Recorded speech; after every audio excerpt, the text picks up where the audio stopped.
Eu estava lendo a Bíblia, e você sabe, é meio difícil. Mas encontrei esse versículo que diz: dedique-se à leitura pública da Escritura, à pregação e ao ensino.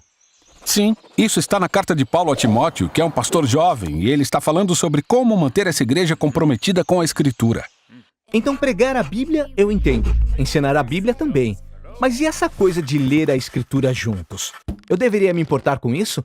Por que Paulo diz que isso é tão importante? Para Paulo, essa prática era muito significativa para o povo de Deus. Volta lá atrás, no Monte Sinai, quando os israelitas tinham sido resgatados do Egito.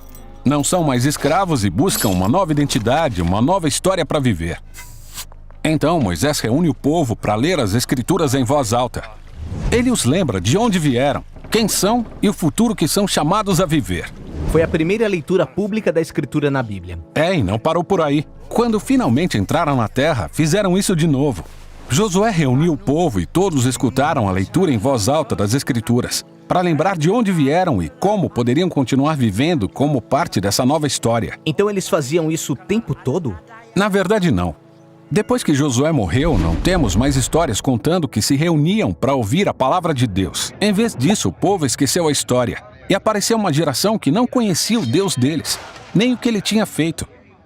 Mas, séculos depois, um rei chamado Josias redescobriu as Escrituras. Ele estava tão animado que convocou Israel para começar essa prática de novo, o que trouxe um movimento de renovação. Isso até o povo se esquecer de novo e acabar indo para o exílio.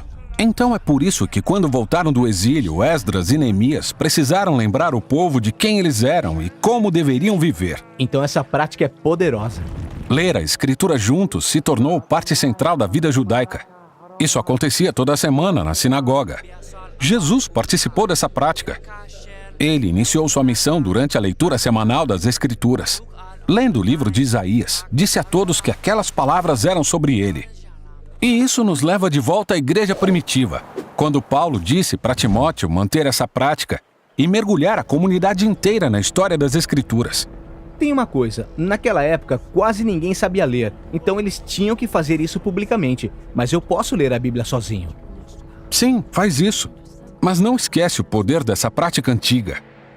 Ler a Bíblia sozinho pode ser difícil, é fácil se distrair.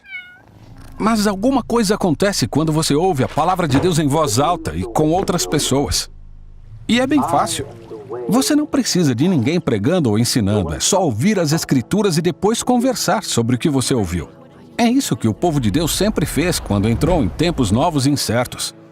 Eles lembram da sua história e de quem são, por meio da leitura pública das Escrituras.